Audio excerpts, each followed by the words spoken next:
Muy buenas tardes a todos. Bienvenidos a la Facultad de Ciencias Económicas de la Universidad Nacional de Río Cuarto. Nos reunimos hoy para participar en estas 10º jornadas institucionales sobre investigaciones y experiencias educativas, las prácticas de investigación en el ejercicio de la docencia, cómo crear experiencias educativas transformadoras a través de la investigación, demandas y desafíos. Ese es el gran título de estas 10º jornadas. El objetivo es generar iniciativas para mejorar la calidad de la formación ofrecida. En este marco es que se organizan desde hace 10 años estas jornadas institucionales sobre investigaciones y experiencias educativas. Los principales propósitos se orientan a crear un espacio institucional de discusión y reflexión en torno a las propuestas y problemas de enseñanza de las ciencias económicas, como también socializar o compartir investigaciones y experiencias pedagógicas innovadoras desarrolladas en el marco de las distintas cátedras o espacios extracurriculares y en especial fomentar el desarrollo de investigaciones vinculadas a las prácticas docentes. En esta edición nos hemos planteado reflexionar en torno a la importancia de la investigación, no solo para la reflexión en la propia práctica docente, sino para generar propuestas de enseñanza innovadoras en pos de mejorar la calidad de los aprendizajes de los estudiantes. En las instancias de intercambio y debate participarán especialistas en la temática que contribuirán a la formación de investigadores y docentes, aportando a la capacitación, trasladando sus experiencias innovadoras, como así también contaremos con ellos como comentaristas y panelistas. Queremos agradecer especialmente al decano y a la vicedecana de la Facultad de Ciencias Económicas, profesor Guillermo Mana, profesora Susana Mussolini, por su confianza y apoyo en la realización de estas jornadas, que a través de las Secretarías Académica y de Ciencia y Técnica han impulsado año a año estas jornadas, dándole un marco institucional que conjuntamente a la participación activa y entusiasta de los docentes y estudiantes han afianzado este espacio, fortaleciendo la enseñanza de grado y pregrado de nuestra facultad. Por supuesto, en esta tarde también queremos agradecer la presencia de la señora rectora Marisa Rovera, la señora vicerrectora Nora Bianconi y a las autoridades de la Secretaría Académica de la Universidad Nacional de Río Cuarto, secretario y subsecretarios. Muchísimas gracias por estar acá. También estamos muy contentos por la participación de los docentes, por su compromiso, ya que contribuyen a consolidar año a año este espacio de intercambio y también aprendizaje mutuo. En esta oportunidad vamos a compartir también con docentes de otras facultades de Ciencias Económicas que se interesaron en participar en estas jornadas.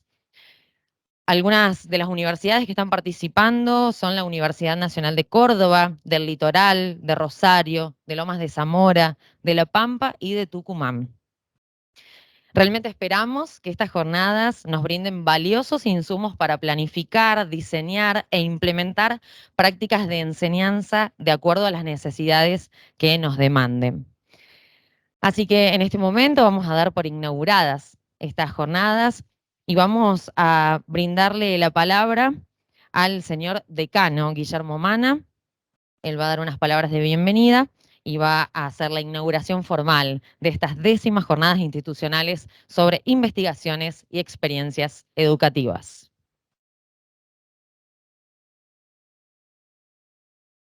Bueno, buenas tardes, señora rectora, Marisa, Nora, señora vicerrectora, gracias por venir, autoridad de la Secretaría Académica de la universidad. Lo primero es decirle gracias por la participación a los que están presentes y muchas gracias, no sé cómo me ven, los que están conectados desde otros lugares.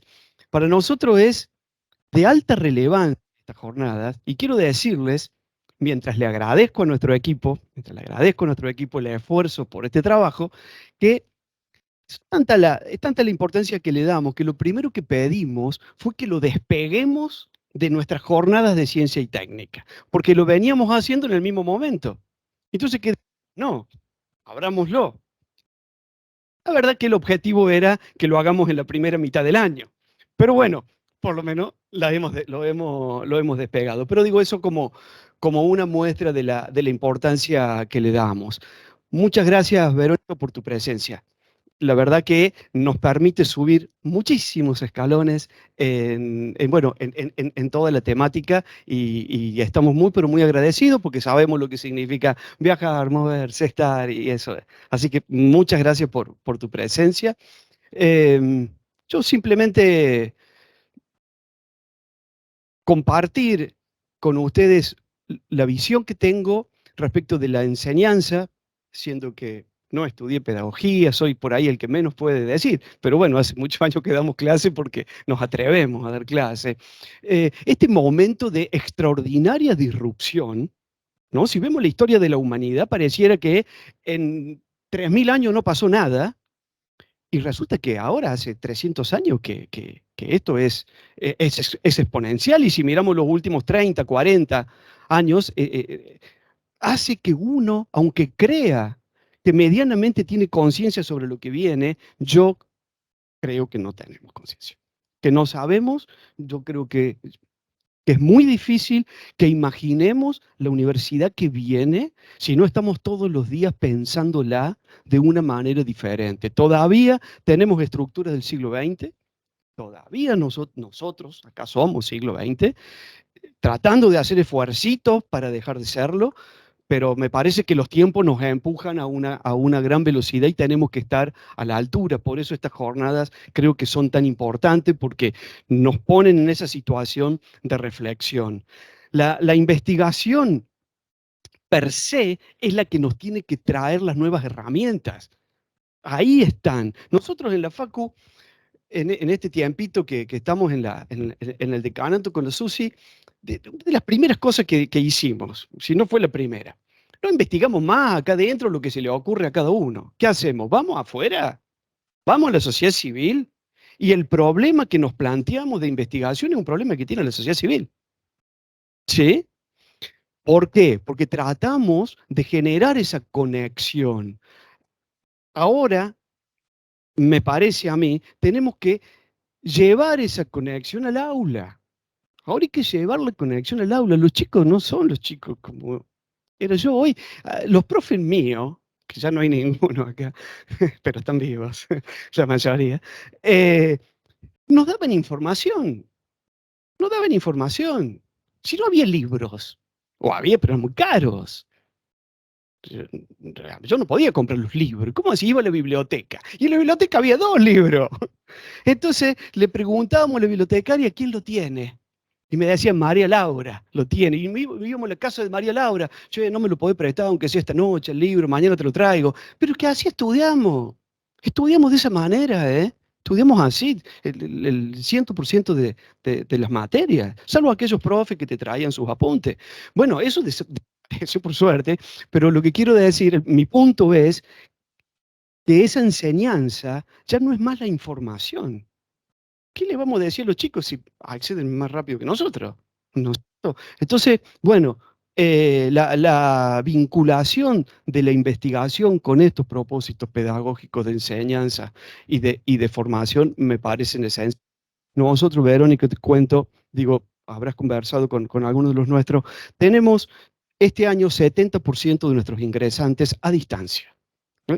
Es un tremendo desafío. La Facultad de Económicas de la Universidad de Río Cuarto es la primera a nivel nacional en tener educación a distancia y hoy por hoy, siempre digo que es la única, y creo que debe haber alguna más, una o dos más, que tiene el reconocimiento de CONIAU, o sea, la acreditación. Estamos bien, pero viste que el bien, lo que está bien y lo que está mal no existe si no lo comparamos con algo. ¿Está bien? Yo creo que estamos bien en un mundo donde estamos muy mal, cuando hago la extensión a un nivel más nacional y me estoy quedando con las universidades públicas. Tenemos que pegar saltos de calidad en nuestra enseñanza virtual.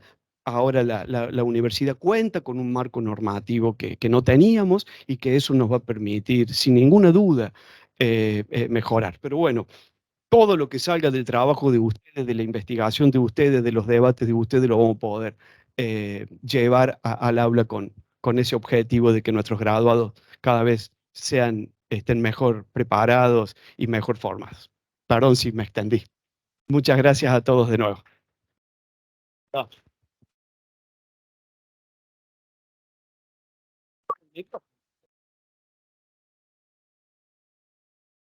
Bueno, agradecemos obviamente y especialmente las palabras de Guillermo Mana, decano de la Facultad de Ciencias Económicas. Y hoy también tenemos el honor de contar con la presencia de la magíster Verónica Perosi. Bienvenida. Ella compartirá en este inicio de las jornadas algunas ideas sobre el pensamiento de futuro para una enseñanza de vanguardia. Tremendo desafío. Verónica es maestra, es licenciada en Ciencias de la Educación, especialista y magíster en didáctica de la Universidad de Buenos Aires. Actualmente vamos a repasar un poco su currículum, muy brevemente porque es amplio, por supuesto. Ella es secretaria de admisión de grado y posgrado y directora del Centro de Futuros del Instituto Tecnológico de Buenos Aires. Es investigadora UBACIT y docente regular del área de tecnología educativa. Es responsable de tecnología educativa en la maestría y en la especialización de la Facultad de Filosofía y Letras de la UBA. Es miembro del comité académico de la maestría en docencia universitaria de la UTN en Tucumán. Es profesora titular e invitada en maestrías y posgrados en universidades nacionales públicas y privadas de nuestro país y del exterior. Como profesional independiente también es desarrolladora de videojuegos educativos y asesora en temas de tecnología educativa en escuelas. Es autora de varios libros, por mencionar algunos: Didácticas lúdicas con videojuegos educativos, Escenarios y horizontes alternativos para enseñar y aprender, Hipertextos que enseñan, La enseñanza en capas y el hipertexto como creación. La vamos a invitar a Verónica Perosi, magíster, a dar inicio a esta primera disertación en las 10ª jornadas institucionales sobre investigaciones y experiencias educativas. La recibimos con un fuerte aplauso.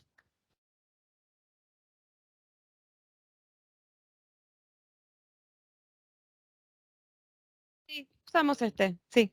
Sí, creo que sí. Ahora me voy a conectar para poder compartir la presentación. Lo primero que quiero decir es gracias. Me estuvieron agradeciendo un montón, la verdad que la agradecida soy yo. Hay mucha gente acá interesante y valiosa. Voy a decir dos cosas para que no queden naturalizadas.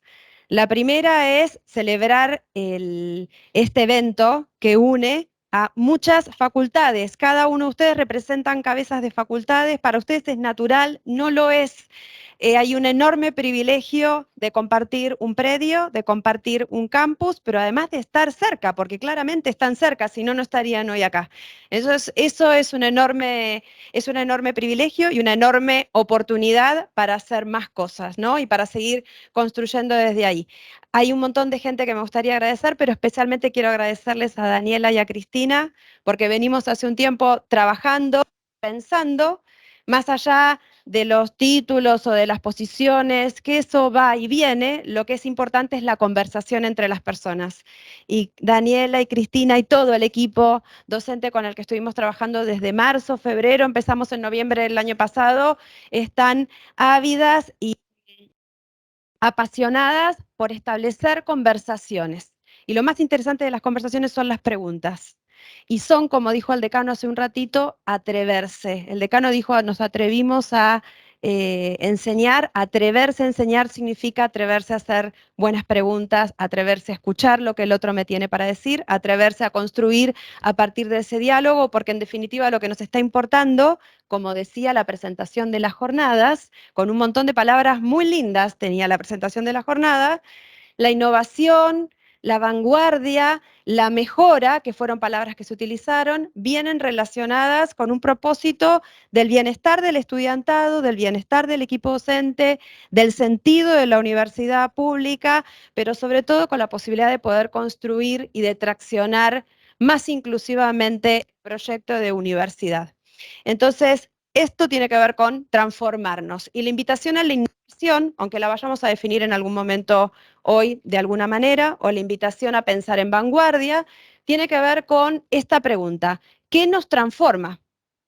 Y quizás no hay solo una respuesta, quizás hay una respuesta por cada una de las cabecitas que están aquí y virtualmente, con lo cual eso complejiza, que es una palabra que está muy de moda, el escenario, genera la obligación de poder pensar heterogéneamente, pluralmente, para poder transformar la vida de las personas. Así que la conversación de este ratito espero que haga honor al esfuerzo inmenso que están haciendo y celebro el encuentro y les agradezco un montón la invitación. Estoy re contenta de estar aquí con ustedes. Bueno, ¿en casa se escucha bien? Vamos a empezar a compartir. Bárbaro, buenísimo. Pueden interrumpir, así lo hacemos un poco también más dialogado. Un minutito, voy a juntar las conexiones para presentar, ¿sí?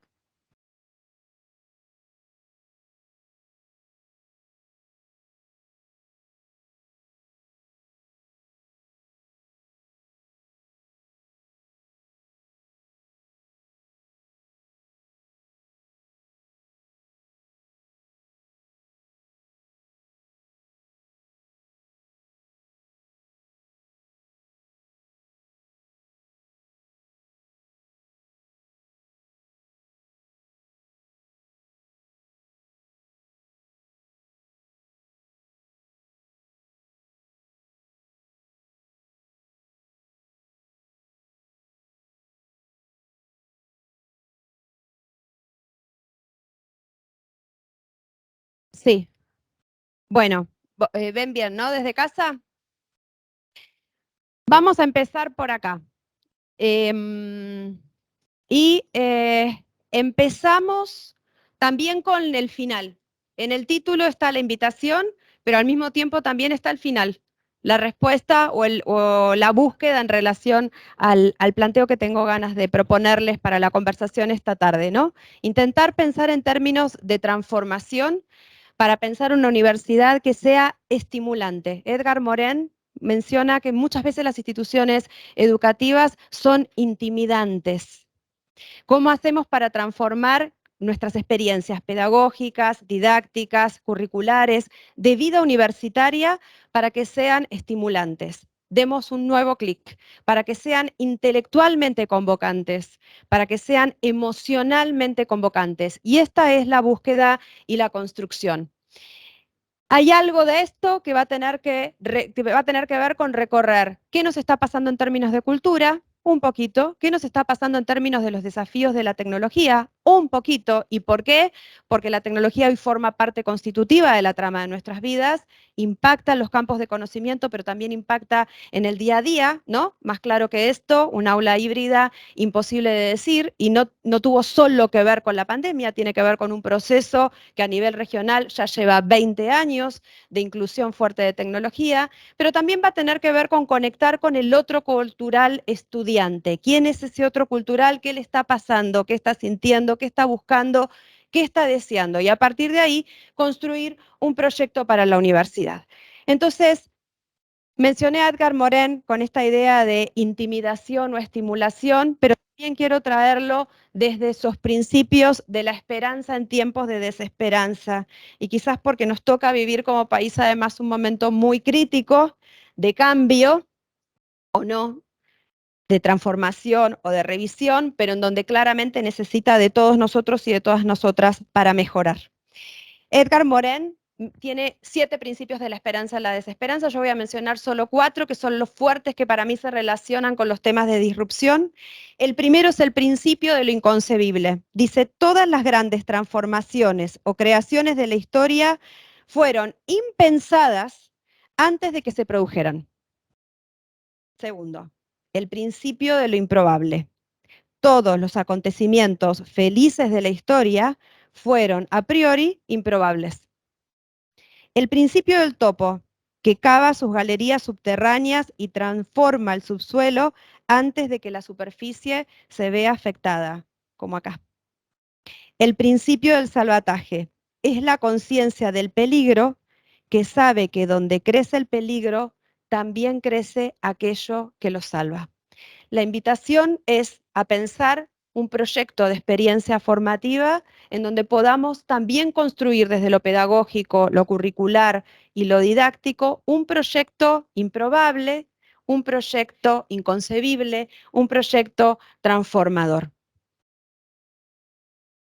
Entonces, para empezar, deberíamos poder empezar en primera persona, ¿no? Porque si no, los temas siempre nos quedan lejos. No, ya está, es un poquito más. Y esto tiene que ver con nosotros empezar a pensar primero qué significa para cada uno de nosotros la palabra innovación. Y conectar con esa idea, con esa primera sensación de innovación.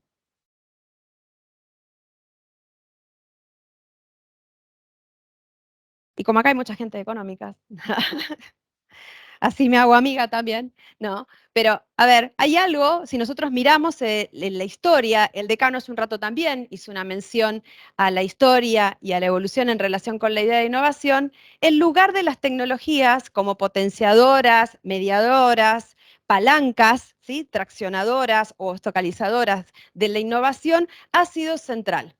Hay varias generaciones que tienen que ver con cómo las tecnologías han, de alguna forma, influido en las maneras en las que nosotros nos relacionamos, impactando la forma de vida de las personas, de las organizaciones, de las distintas verticales o de las distintas industrias. Y esto implica, como grandes transformaciones, más allá de su mediación con la tecnología, el trabajo en varias capas que son las que quiero ahora desarmar. Hay una que es la de lo evidente, lo visible, una determinada tecnología, un determinado recurso, algo que se vuelve poderoso y potente en una época, en un tiempo histórico, para generar un cambio, vamos a decir, o una disrupción, un ruido, algo que te permite pensar diferente. Después vienen algunas otras cuestiones que tienen que ver con la estructura, es más organizacional, mucho más humano, probablemente mucho más invisible. Necesariamente eso puede llegar a involucrar o generar cambios a nivel de patrones de pensamiento, formas de pensar, procesos productivos, procesos de relación, procesos sociales, procesos de interacción. Y después también hay una capa muy subterránea, muy latente, que tiene que ver con la fuente en la que uno construye esos patrones de conocimiento. Cuando nosotros estamos pensando en términos de innovación, a veces nos quedamos en las primeras capas. Cuando empezamos a pensar en términos de transformación, necesitamos llegar a la fuente. Por eso cuesta, por eso duele, por eso lleva tiempo, por eso se necesita construcción de consenso, por eso se necesitan diálogos. Entonces, hay que intentar, muchas veces, especialmente en educación, y lo digo como educadora, ahí sí lo digo con mucho cariño y también con mucha autoridad, lo puedo decir así, hay que tener cuidado con las modas o hay que tener cuidado con las lucecitas de colores que a veces vienen vinculadas a la innovación y a la tecnología. No para descreerlos o resistirlas, sino para empezar a trabajar profundamente en cuáles son las preguntas que permiten los cambios en los patrones de pensamiento, los cambios de la fuente en las maneras de pensar y de sentir. Y ahí, por eso, la referencia a las revoluciones, las grandes revoluciones industriales que han tenido impacto en todas las esferas económicas, sociales, políticas, de organización, de participación, han estado vinculados, sí, a las tecnologías, por supuesto, casi como caballo de Troya, y esta es una idea que voy a volver a usar un poquito más adelante, pero han involucrado grandes cambios, grandes, profundas transformaciones en los modos de pensar, de sentir y de vincularse. Cuando nosotros miramos entonces hoy los desafíos y los dilemas, aparece como muy natural, y voy a hacer referencia a algo muy claro porque está muy instalado en los medios y en los medios de comunicación, hay una sensación natural en la relación entre transformación, disrupción y cambio e innovación. Hay un puente que hay que construir. Ese puente que hay que construir no es natural solo de lo tecnológico, ¿no? Y ese quizás es uno de los temas más importantes para mirar en términos de lo histórico. No es solo un tema de pruebo una aplicación o hago un prototipo y entonces genero mi versión beta y la dejo abierta y entonces funciona. Hay algo de los procesos de construcción organizacionales, de pensamiento y de fuentes que son los necesarios de revisar y de repensar. ¿Por qué esta imagen? Porque hoy el gran tema tiene que ver con la inteligencia artificial. Y de nuevo, sin perspectivas ni apocalípticas ni integradas, la inteligencia artificial genera una enorme oportunidad para construir propuestas que expandan, que incluyan, que alberguen, que generen más participación, al igual que compartir un campus común, ¿no? Al igual que tener algo que te permite una plataforma para poder construir. Después, la magia no es magia, ¿no? Todos sabemos que la magia no tiene nada de magia, es mucho trabajo, pero hay condiciones que son promisorias y que son prometedoras. Hoy, en términos de industria 4.0, ustedes son mucho más referentes que yo en este tema, las tecnologías que están apareciendo con fuerza, que impactan en las distintas verticales, pero que también indefectiblemente tienen que impactar en los procesos de construcción del conocimiento y de enseñanza, tienen que ver con estas emergentes que tienen algo interesante en relación con las otras revoluciones, que es que mutan constantemente. Creo que el decano también había hecho una mención en relación con eso en sus primeras palabras. Ese es uno de los desafíos de época más importantes. La velocidad no es que nos tiene que asustar, es condición de época. Si es condición de época, quiere decir que nos podemos preparar. Peor, quiere decir que tenemos la responsabilidad, o mejor, ¿no? Para no decir peor, que tenemos la responsabilidad de formar y de preparar a nuestras estudiantes y nuestros estudiantes para esa mutación que es constante, con lo cual hay algo de nuevo que empieza a aparecer. No solo todos pensamos y todas pensamos igual, cada uno, cada una tiene una definición de transformación, de innovación que es diferente y que es relevante y que vale la pena poner sobre la mesa y discutir, sino que también cada uno, cada una puede vincularse con estas tecnologías de maneras distintas y estas van mutando. La idea de heterogeneidad se vuelve constitutiva como rasgo de la cultura contemporánea.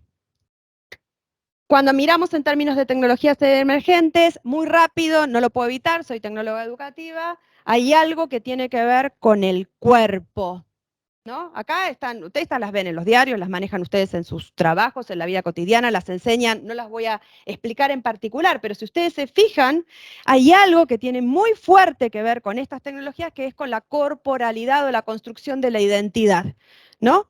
Y lo que es corpóreo, lo que no es corpóreo, cómo se enseña, cómo se aprende en relación con esas sensaciones y experiencias que podemos llegar a generar. Y vuelvo al decano. Bueno, fue mucho, hubo mucha letra para volver a recuperar. Dos cosas, una facultad que inminentemente tiene mucha carga de virtualidad.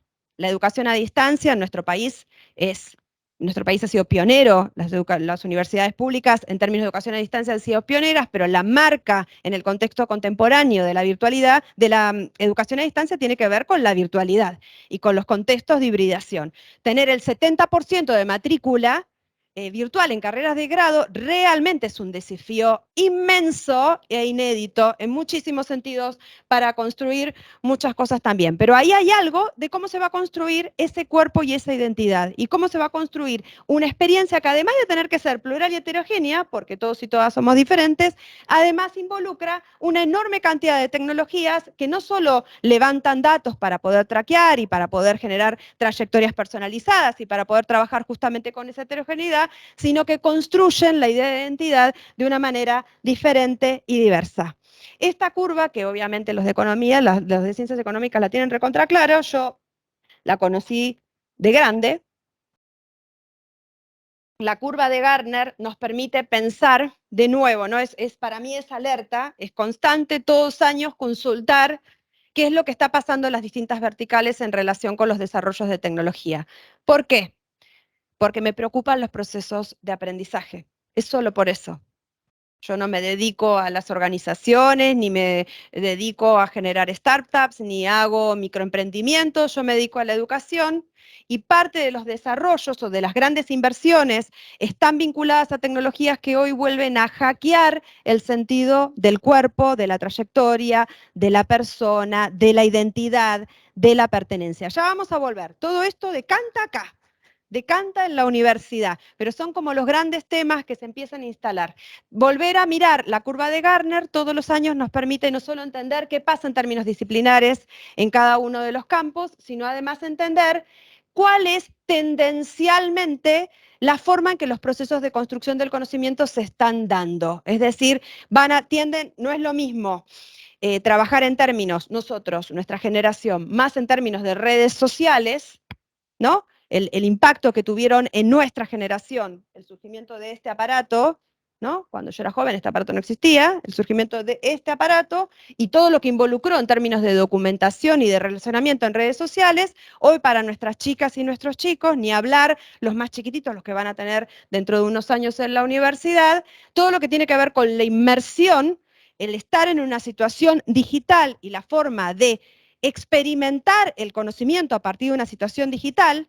El decano hablaba de la transmisión en una época. Bueno, cuando decimos la fuente, ¿no? ¿Qué es lo que cambia en el patrón? La experiencia es lo que está cambiando en el patrón y la tecnología está generando una marca central. Seguir la curva de Gartner nos permite, de alguna manera, analizar tendencialmente procesos de construcción del conocimiento, procesos culturales. Cuando pensamos en términos de universidad, la pregunta tiene que ver con la que nos hacíamos hace un ratito. ¿Qué hacemos con esto? Y el decano decía, y no podemos seguir trabajando con información, porque la información está accesible. Después hay que ver, hay que ayudar a construir criterio, no toda la información es verídica, las fuentes, hay un montón de cosas que podemos sí hacer. Un experto selecciona, busca, edita, remixa información de una manera diferente a un novato. Todo eso forma parte de nuestra responsabilidad, sí, pero ahí no se ve nada. Ahora lo leo. Está claro que no es el punto de la formación, no tiene que ver con la acumulación de información. Hola.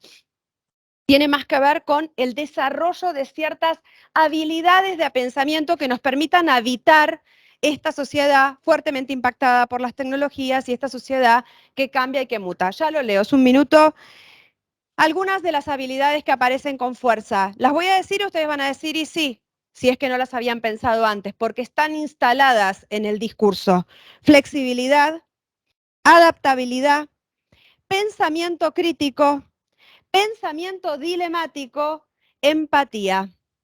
Y si ustedes, que sé que sí, que trabajan en organizaciones también, saben que estas son también las competencias que se piden a las personas para poder trabajar y desarrollarse en las organizaciones, ¿no? Ya no se habla tanto de liderazgo, que sí, o de inteligencia emocional, o que sí, o de comunicación, que sí también, sino que empiezan a aparecer el respeto el respeto en el sentido de la identificación de ciertas habilidades, es decir, modos de pensamiento que apuntan a la criticidad, que apuntan a la creatividad, construir desde lo inédito, que apuntan a lo dilemático. Lo dilemático es porque el escenario y el contexto es mutante y es complejo. Entonces, nuestra energía, si tiene que estar puesta acá, no puede estar puesta en la información. Y entonces es un balance, ¿no? Porque necesitamos la información para poder ser críticos y dilemáticos, porque si no, tomamos café en un bar y charlamos, ¿no? También ese es el desafío de la universidad. Cómo genera puentes entre el conocimiento disciplinar y el conocimiento de modos y de paradigmas de pensamiento. Bueno, ni que hablar, lo había puesto ahí medio de costado, pero lo miré al pasar, ¿no? Que esto no se consume en la universidad. No se consume en la escuela, no se consume quiere decir que no se agota ni en la universidad ni en la escuela, ¿no? Empieza a aparecer con mucha fuerza, ya hace varias décadas, no es novedoso, la idea del aprendizaje continuo, el aprendizaje a lo largo de toda la vida, ¿no? Y nosotros probablemente a nuestra edad empezamos a entender qué bueno sería poder vivir 50 años más, 100 años más, porque entonces haría tal carrera, o estudiaría tal cosa, o podría haber tal otra, pero lo puedes decir con la historia contada. Entonces ahí hay algo también de transmisión a las generaciones más jóvenes de cómo uno se va acercando a los campos de conocimiento y a la intersección. Y ustedes comparten un campus. ¿Qué es entonces la universidad para cada uno y cada una de ustedes? Esta es una segunda pregunta para que conecten, ¿no? Con ustedes mismos, ustedes mismas.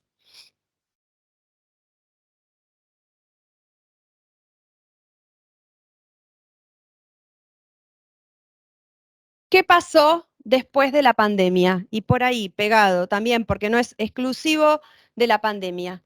Algunas desarticulaciones para pensar los hábitos universitarios.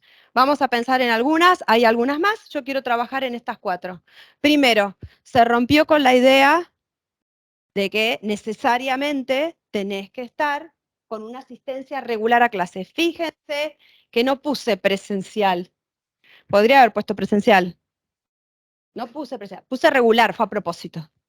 ¿Sí? Puede ser presencial, o puede ser virtual, o puede ser híbrida.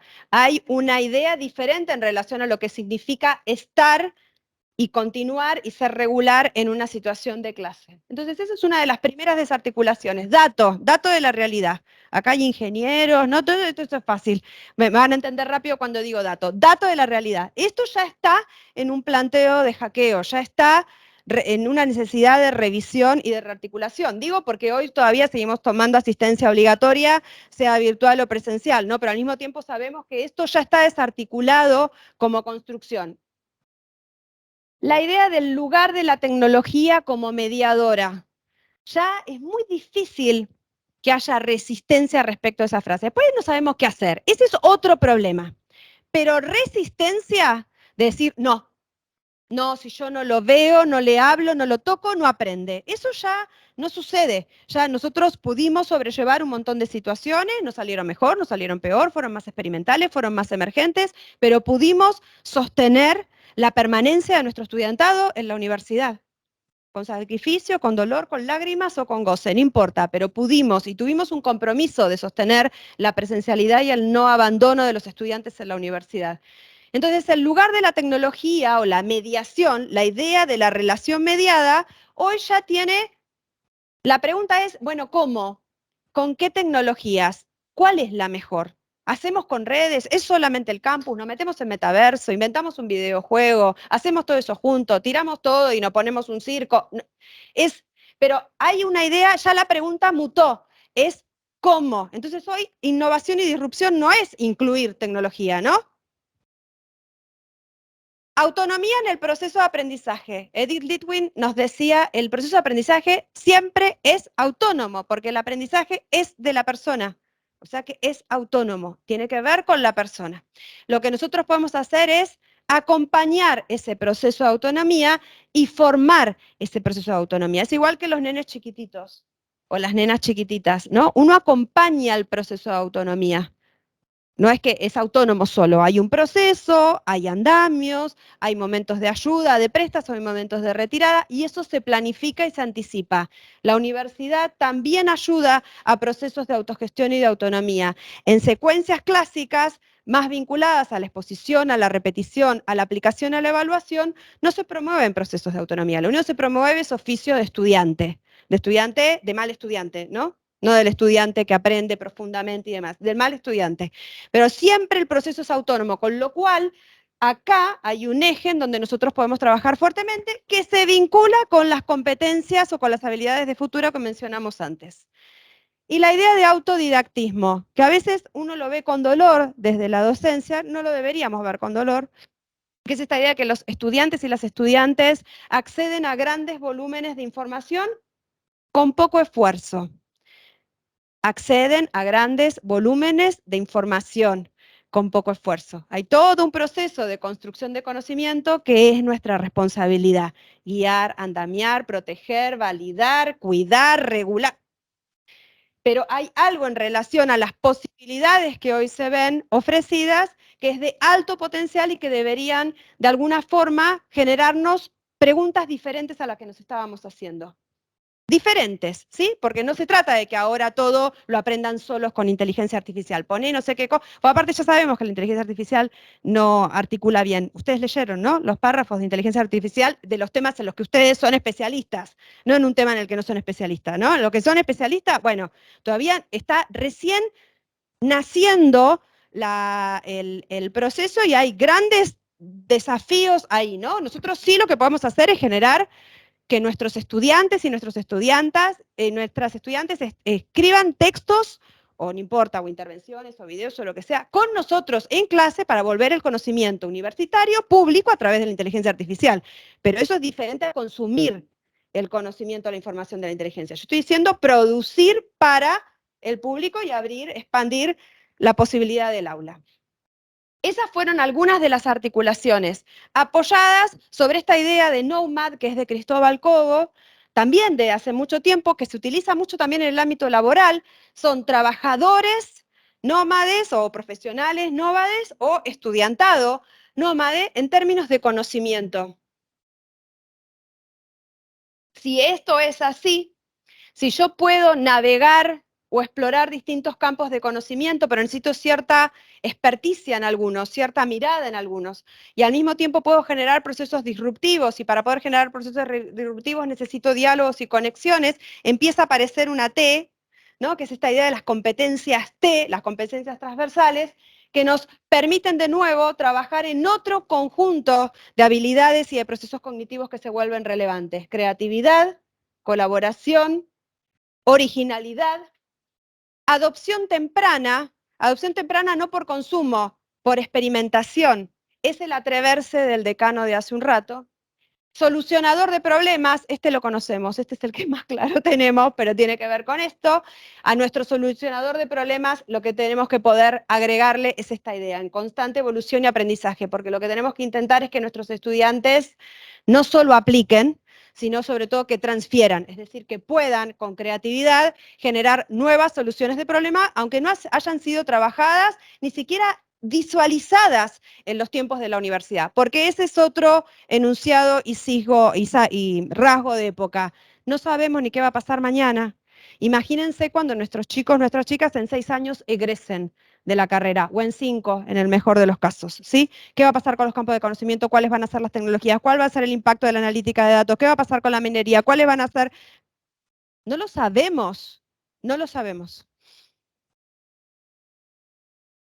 Este es un estudio, voy rápido, no voy a centrarme demasiado. McKinsey Company también lo que hace es una consultora que también hace un estudio como el de la curva de Gartner en términos de habilidades cognitivas. Este está más centrado en empresas, ¿no? En organizaciones, pero bueno, esto también, un poco el guiño era para las colegas, porque acá hay algo de esto que es también lo que el ámbito laboral está pidiendo a nivel global, ¿no? ¿Cuáles son algunas de las competencias y habilidades que se pide que nuestros profesionales, cuando conectan con el mundo del trabajo, tengan? Y si ustedes se fijan, hay todo un cuadrante que son de habilidades digitales, pero no son de saber usar, voy a decir Excel porque no se me sale ningún otro, podría ser Salesforce o con algún otro sistema, sino que tiene que ver con la capacidad de poder crear, prototipar, ¿no? Poder aprender, poder generar conocimiento original, ni hablar del impacto, por ejemplo, que tiene toda la industria 4.0, los desarrollos de producción, ¿no? Y entonces, la cantidad de habilidades que se necesita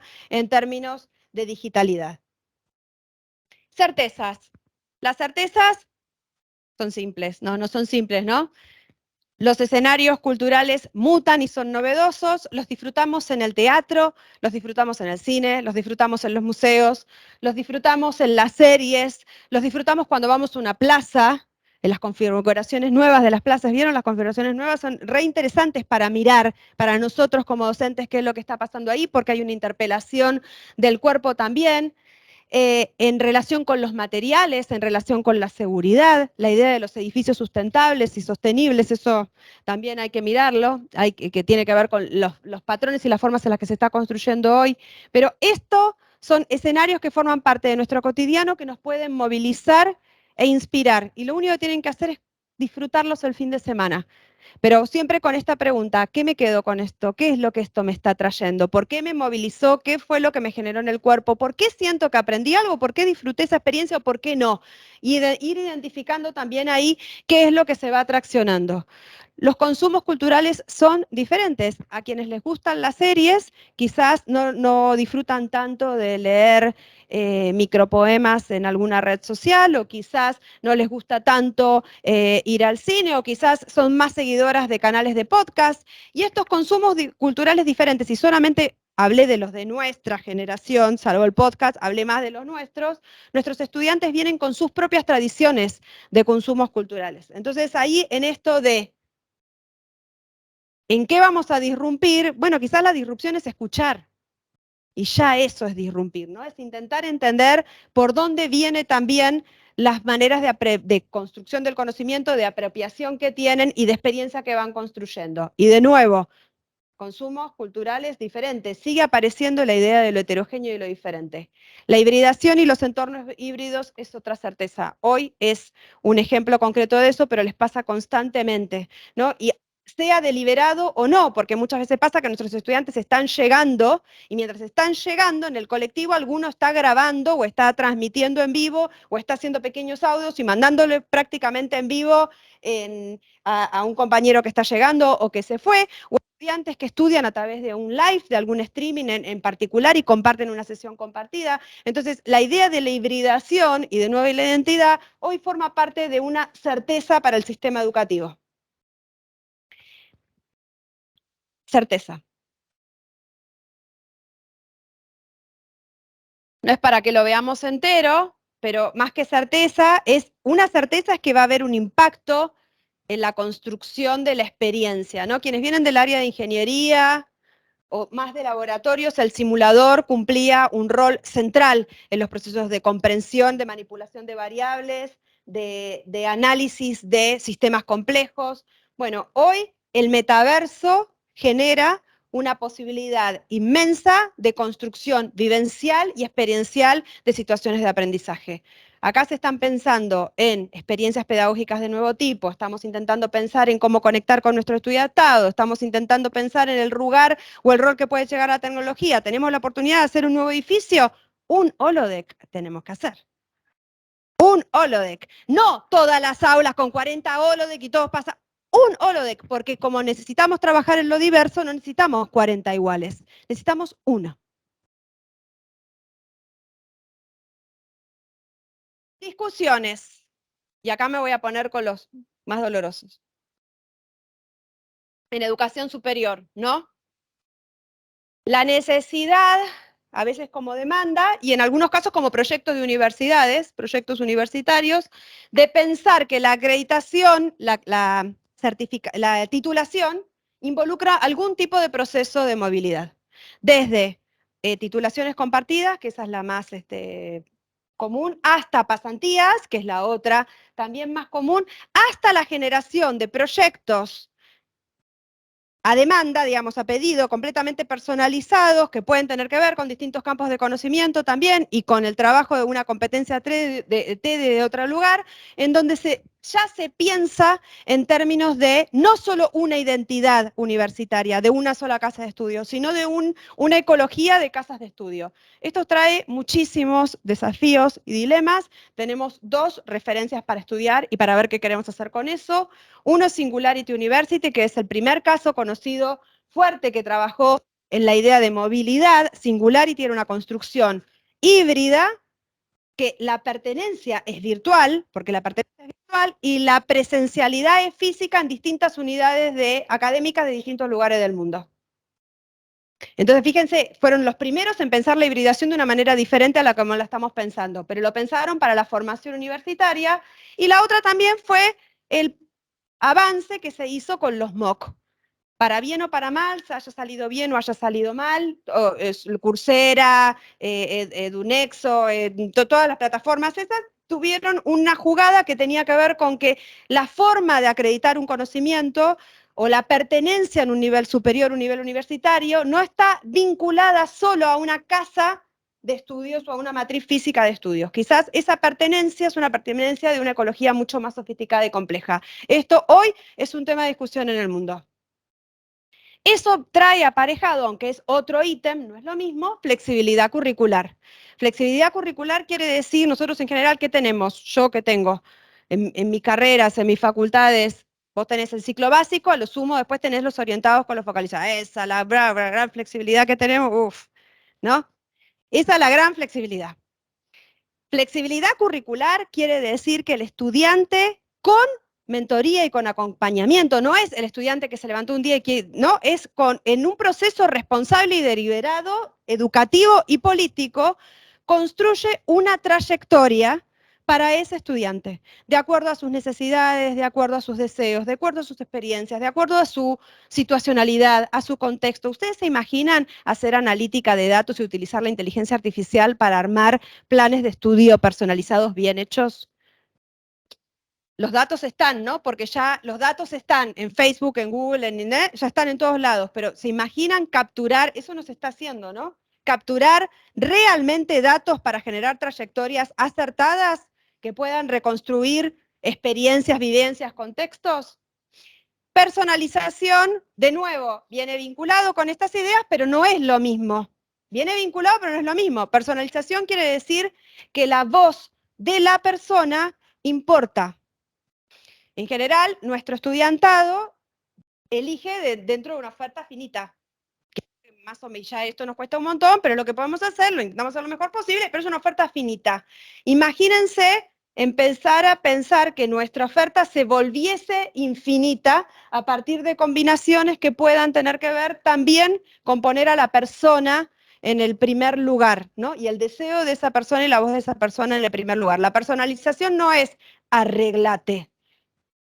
No hay nada más lejano a una propuesta de personalización que un abandono. Lo que hay es mucha presencia docente. Si no, no puedes personalizar. No es que personalizar, es arreglate, como la autonomía. Es autónomo y está contra una pared, la otra, pero es autónomo. Eso no es autonomía, eso se está dando contra la pared.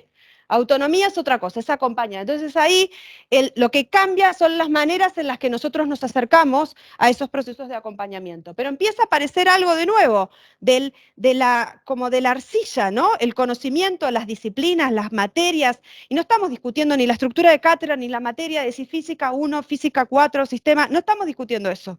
Ni siquiera llegamos a eso. Puede estar todo eso. Es cómo todo eso se combina y eso es ingredientes de algo que podemos personalizar. La otra cuestión que está fuerte es la unidad. ¿Cuál es la unidad? La unidad de encuentro. A ver. Tradicionalmente la unidad de encuentro es el aula. El aula.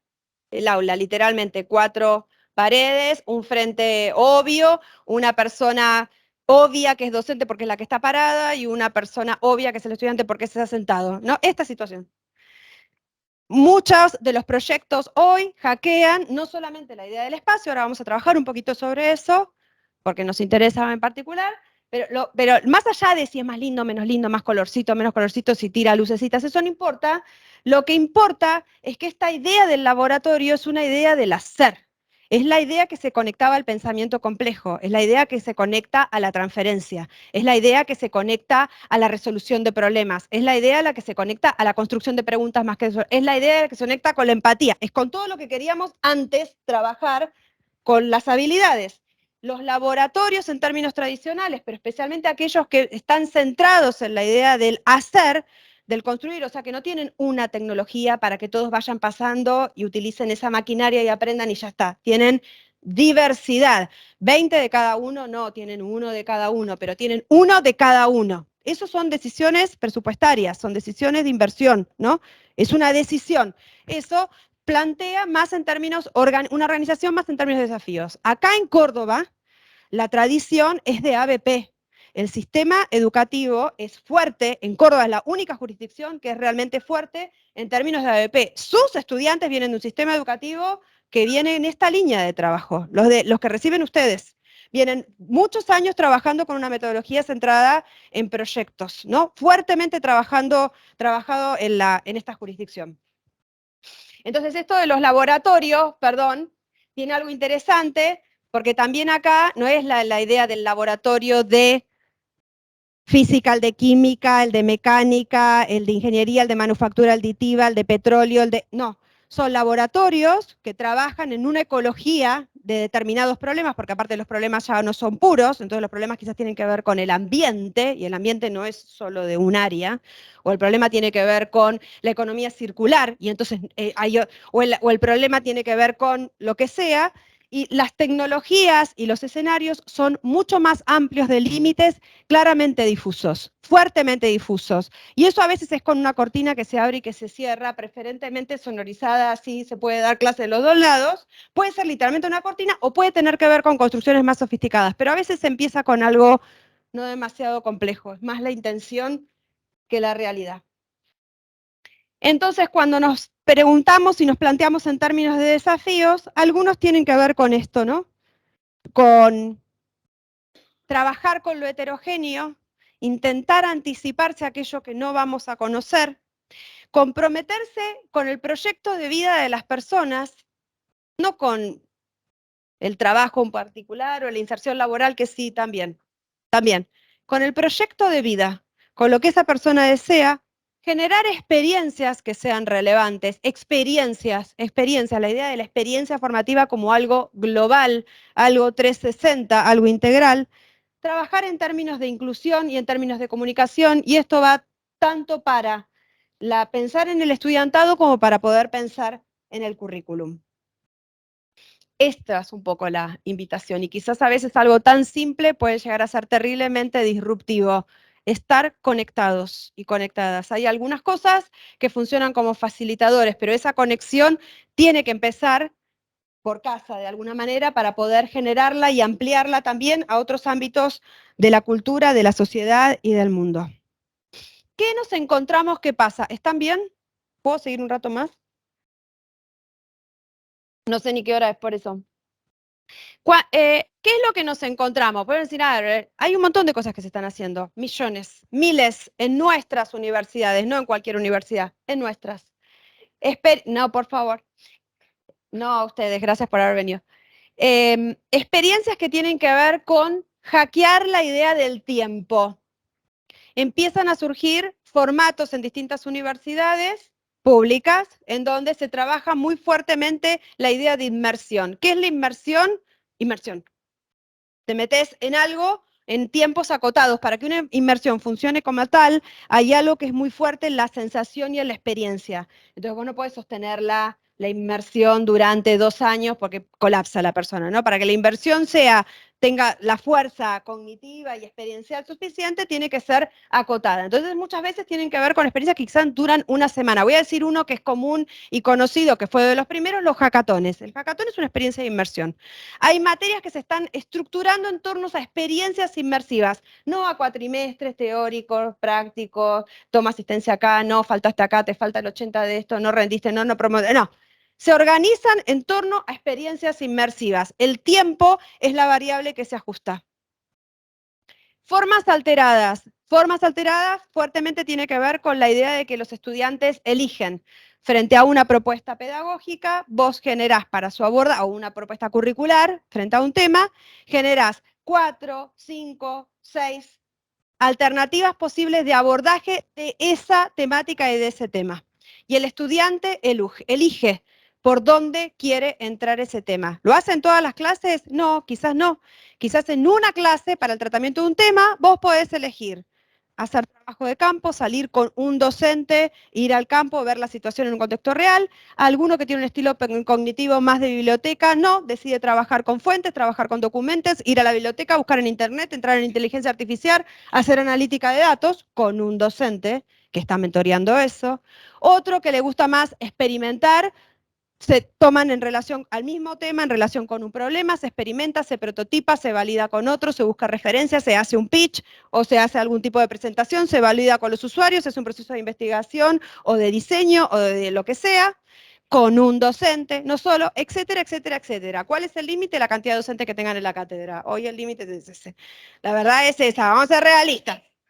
Vamos a ser realistas, uno no se puede dividir en 19, ¿no? Uno es uno, pero si tenés un equipo de cátedra, tenés 3, bueno, haces 3 alternativas. Tenés 2, haces 2, tenés 8, haces 8, ¿no? Entonces ahí el equipo de cátedra también cambia, no tiene sentido jefe de trabajos prácticos, ayudante de segunda, pasante, pero pues en realidad esto también está hackeando esa forma de organización de los equipos y de las cátedras. Reconstrucción continua y Learning Agility para ustedes es algo mucho más, más familiar. La idea de agilidad tiene que ver, de nuevo, con cápsulas, tiene que ver con la idea de pequeñas conversaciones relevantes y constantes, tienen que ver con el seguimiento constante y tiene que ver con la organización en torno a una tarea, a un objeto en particular. Lo mismo que pasa en el ámbito laboral, pero llevado a una metodología didáctica. Ustedes pueden decir, bueno, pero ¿qué hacemos? ¿Todo el cuatrimestre con Learning Agility? No, quizás es un tema, es un módulo, es una unidad, quizás es una materia, es un trayecto, y eso se altera con otra cosa y otro. Y eso también empieza a generar experiencias de vinculación con el conocimiento que son diferentes, y de relación entre el estudiantado que es diferente. Mentoría, no lo voy a explicar, es central desde el día 1 hasta que te entregan su tesis doctoral, ¿no? Eso está claro, el proceso de mentoría, para que sea tal, siempre tiene que haber un experto y un novato, si no, no es mentoría. Tiene que haber un experto y tiene que haber un novato. Y digo esto a propósito y con un poco de maldad, porque muchas veces se delega la mentoría a la idea de una tutoría con personas que no son especialistas. Resulta que el mentor es la persona más especialista del equipo de la cátedra, no el menos especialista, porque es muy difícil mentorear, entrar en la cabeza de generar un andamio para esa persona, generarle un desafío próximo, algo que pueda hacer, pero que sea lo suficientemente relevante para que sea dilemático. Entonces la mentoría en realidad la tiene que hacer el titular. Codiseño es la idea, y esto de hecho hay un montón de prácticas también en relación con esto, es la idea de construyamos el currículum académico, juntos con el estudiantado. Y hay muchas experiencias de nuestras universidades co-construyendo el currículum. Te van a decir, bueno, pero los contenidos mínimos, que la CONIAU, que esto, sobre la base de un plan de estudios que está acordado y de contenidos mínimos, hay un montón de cuestiones que pueden tener que ver con la casuística, que pueden tener que ver con los dilemas, que tiene que ver con las situaciones relevantes, con las situaciones de ese estudiantado real y concreto, de alguna situación que le está pasando al país, a la sociedad, que dota de sentido ese currículum. Parte de eso tiene que ver con el codiseño. Eso en términos curriculares. Ni que hablar en términos didácticos. Si nosotros recuperábamos que los estudiantes eran sujetos de la cultura, que tienen un montón de experiencias a partir de expresiones de la cultura que son diversas y que aprenden de distintas maneras, las experiencias pedagógicas también pueden estar codiseñadas con ellos. Esto ya pasa. Bueno, vamos a los dolores. Estas son aulas tradicionales. Son las aulas que nos permitieron llegar hasta acá. No solo a nosotros, a mucha gente. O sea que tuvieron un fuerte poder de democratización, si ustedes quieren. ¿Cuáles son los desafíos hoy en términos? Hasta luego.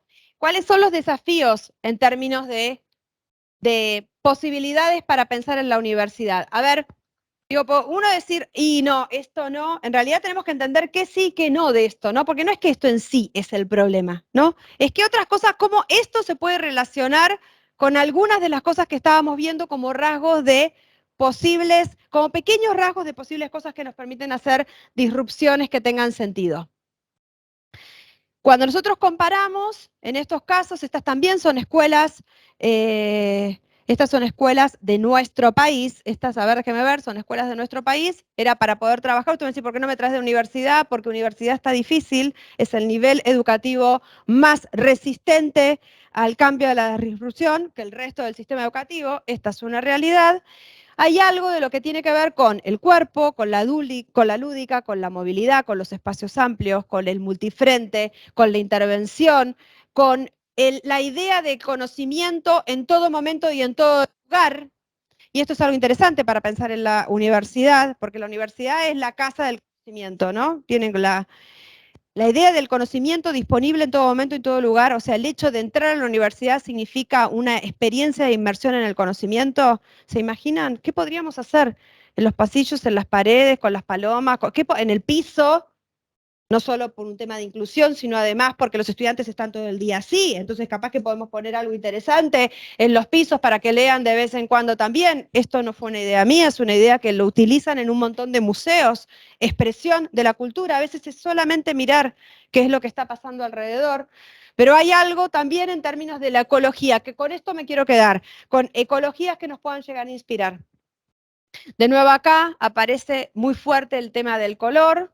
Si hay psicólogas que creo que sí, hay también cierta claridad respecto de los que los colores involucran en términos de sensaciones, de experiencias, de predisposiciones y demás, que los podemos usar a nuestro favor o no. No se trata de una cosa de la otra, pero es, de nuevo, es como inspiraciones. ¿Qué nos pasa cuando vemos un aula de un estilo o de otro? ¿Qué nos pasa en términos de arquitecturas?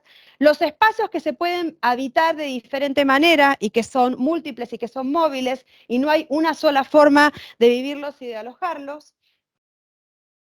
Y esta es una universidad. El conocimiento está disponible en todo momento y todo lugar. ¿Se imaginan no tener la biblioteca en todos lados porque el conocimiento está disponible? y porque aprendemos desde un celular, en todo momento y en todo lugar, ¿se imaginan recorridos o formas de relación con ese conocimiento, con las tecnologías, con las aplicaciones, con lo que sea relevante en cada unidad académica, que sean interesantes y sean relevantes? Hay cosas acá además vinculadas con ambiente, ¿no? Que tiene que ver con los materiales que se utilizan, con las formas, pensar que las formas enseñan también, ¿no? Y que no hay solamente una forma cuadrada o rectangular de pensar los escenarios educativos, pero bueno, uno podría jugar con metáforas en relación con eso también. En este caso esta la traje porque en esta universidad se trabaja especialmente la idea del descanso de la reflexión. Espacios de descanso, de reflexión y de conexión con uno mismo. ¿Cómo vas a conectar con el otro? ¿Cómo vas a conectar con el conocimiento? Que todo el tiempo es exigencia si uno no puede, ¿no?, conectar con sí mismo. Entonces no es que tiene que ser sí o sí en mindfulness, no importa. Puede ser yoga, si quiere no puede ser, está en silencio, no hay problema, pero es el reconocimiento en la universidad de que el silencio a veces es importante no para que el de al lado lea, sino para pensar, o para calmarse, o para poder dejar tu mente un minuto en blanco porque vas a tener que resolver algo complejo. En el caso de esta universidad hay espacios específicos para eso, también en otras universidades, y eso en la Argentina, hay espacios con camas para descansar. En el caso de los chicos acá eso se podría hacer, que los chicos están muchas horas dentro de la universidad. Muchas horas es porque quizás cursan a la mañana, cursan a la noche, no les conviene irse a su casa porque tienen mucha trayectoria, capaz que tienen 1 hora y media de viaje, eso pasa. En Buenos Aires eso pasa, estás 1 hora y media para llegar, no te conviene ir y venir. Entonces, una de las formas fue poder generar, de nuevo, no se llama toda la universidad de camas, pero un espacio en donde puedan llegar a descansar un rato o relajarse, porque forma parte del habitar la universidad. Cuestiones que tienen que ver con la inclusión, estas las traje por las cuestiones vinculadas con la señalética, con el piso. En este caso, nosotros cuando pensamos en inclusiones, tenemos que pensar en inclusiones vinculadas con lo cognitivo, que son complejas, pero digo, la universidad tiene más recursos y un poco más de práctica en poder contenerlas, pero también hay algunas cuestiones que tienen que ver con lo sensorial, fundamentalmente con personas con capacidades diferentes en términos de sordera y de ceguera, y algunas cuestiones que tienen que ver con lo motor. Bueno, las universidades hoy, cuando piensan sus diseños, también están pensando en diseños que tienen que ver con la inclusión. Y universidades que no solo hablen, ¿no?, de lo sustentable, digo, porque el conocimiento está disponible en todo momento y en todo lugar. Nosotros podemos tener una materia de sustentabilidad o de ambiente o lo que sea, o podemos no tener la materia y hacer cosas que enseñen desde la práctica. Pero bueno, son como pequeñas imágenes de cosas para tener en consideración. Uno de los que más me gusta... ¿Cuánto tengo? ¿Qué tengo? ¿2 minutos? ¿Cierro? Ya cierro. Ya cierro. Voy a traer... Ya, ya, ya cierro. Cierro con esto porque... David Serban es un arquitecto que se especializa en temas de educación. Se hizo una pregunta: ¿cuáles son los procesos cognitivos que utilizan las personas para aprender? Los invito a leer y a leer la producción de él. Él descubrió que hay 5. Las personas buscan información e investigan. Las personas necesitan hablar con otros, no hablar de conversar, hablar y contarles. El hecho de contar significa que uno puede hacer su conocimiento público y lo prepara para ese otro, y eso involucra un tipo de construcción sintética como proceso cognitivo diferente.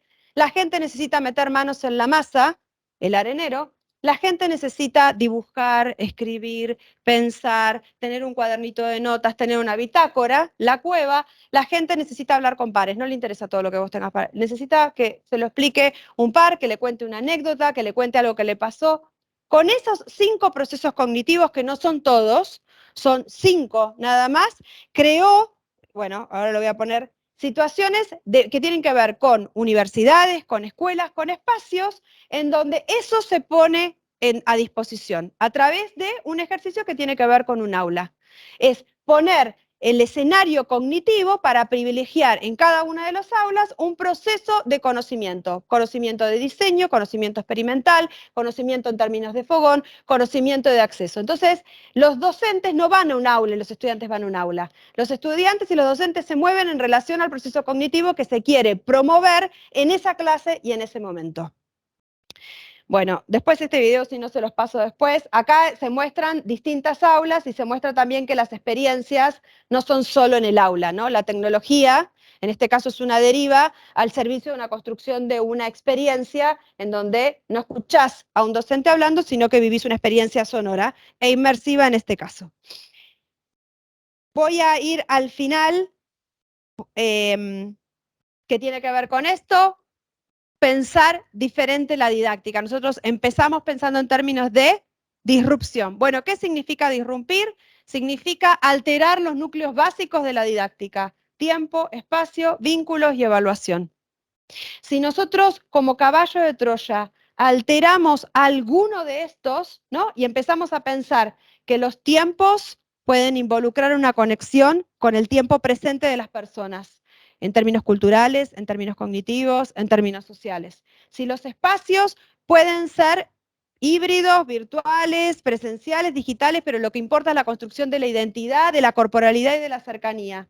Si los vínculos involucran la construcción de la conexión con el otro, empática, de escucha, y la evaluación, en vez de intimidar, genera una pregunta, un problema, un desafiante, no importa el momento, el parcial, la nota, la acreditación, sino que es hospitalaria y de alguna manera estimulante a procesos de conocimiento, si cambiamos uno de estos, los otros empiezan a derramarse. Entonces, la invitación para cerrar, y así pueden ir a dar clase y no pasa nada, es una búsqueda constante de experiencias formativas heterogéneas.